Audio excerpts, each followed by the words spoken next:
Сәлеметсіздер ме оқушылар? Қазақ тілі сабағы 6 сынып. Бөлім атауы Астана мәдениет пен өнер ордасы. Сабақтың тақырыбы Экспо 2017 көрмесі. Сабақтың мақсаты эссе тақырыбынан ауытқымай, абзац түрлерін жүйелі құрастырып, көтерілген мәселе бойынша келісу-келіспеу себептерін айқын көрсетіп жазу.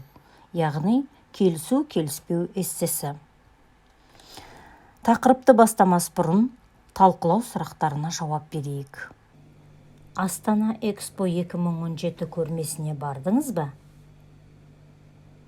Көрмеден алған әсеріңіз қандай? Экспо көрмесінің тиімді және тиімсіз тұстары қандай деп ойлайсыз? Жарайсыздар оқушылар. Қазақстан Республикасының тұңғыш президенті Нұрсұлтан Әбішұлы Назарбаев.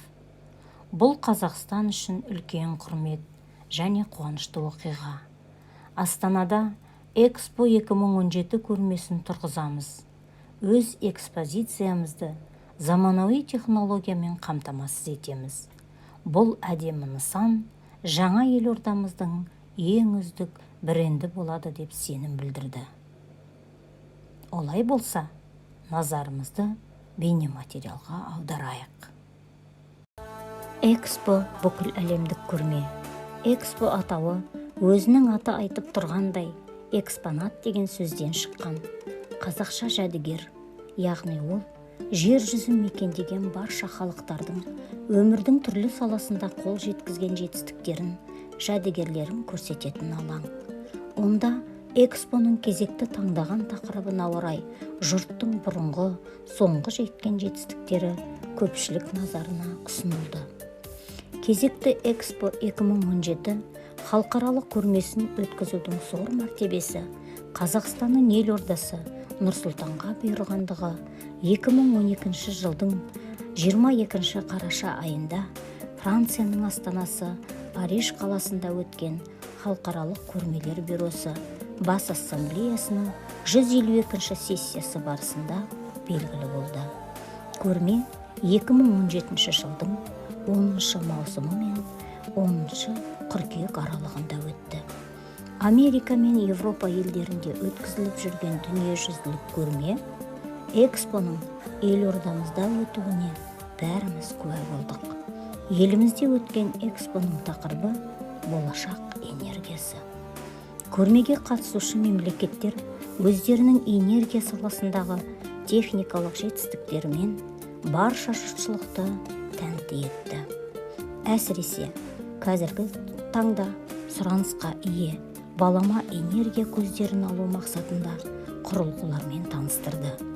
Сарқылмайтын энергия көздеріне жататын күн сәулесі, жел энергиясы, жер асты сулары арқылы энергия алу болашақта адамзатқа қажетті ресурс түрі.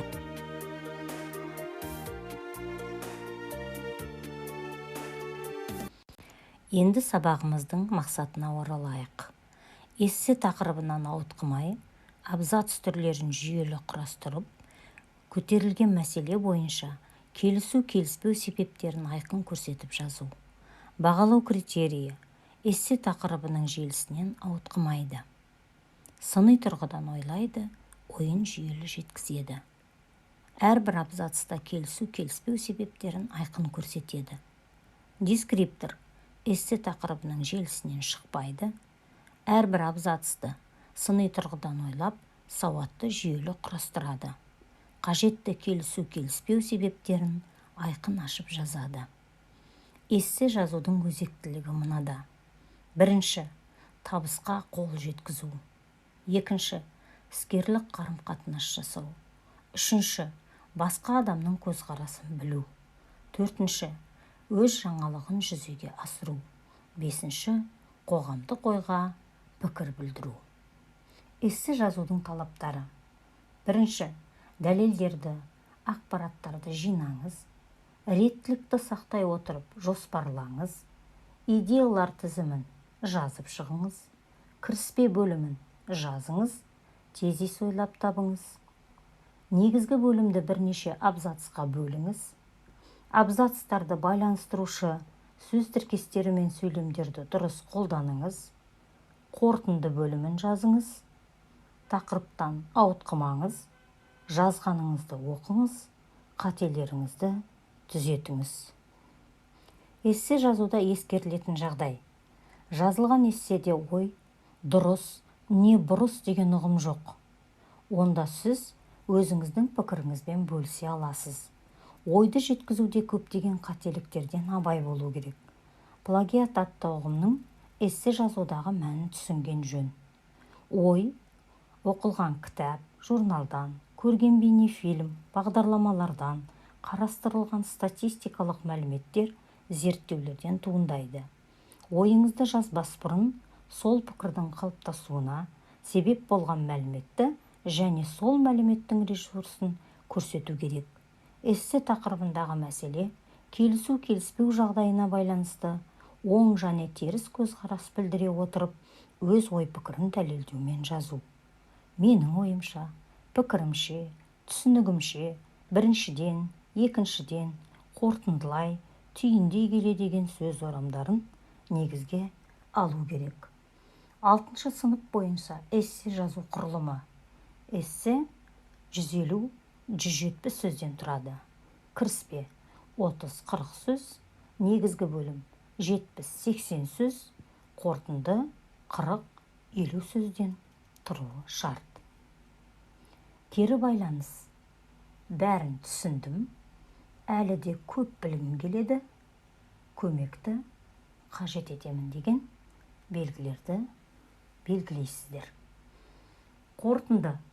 Қазақстан Республикасының тұңғыш президенті Нұрсұлтан Әбішұлы Назарбаев міндет қойды. Қазақстан 2030 таза ауасы мен мөлдір суы бар, таза және жасыл ел болуы тиіс. Біздің негізгі байлығымыз мұнай, газ, көмір, мәңгі емес. Сондықтан да ертеңгі күні энергия тапшылығына тап болмас үшін біз болашақтың энергиясын дамытуға міндеттіміз. Осымен балалар, сабағымыз аяқталды. Назарларыңызға рахмет.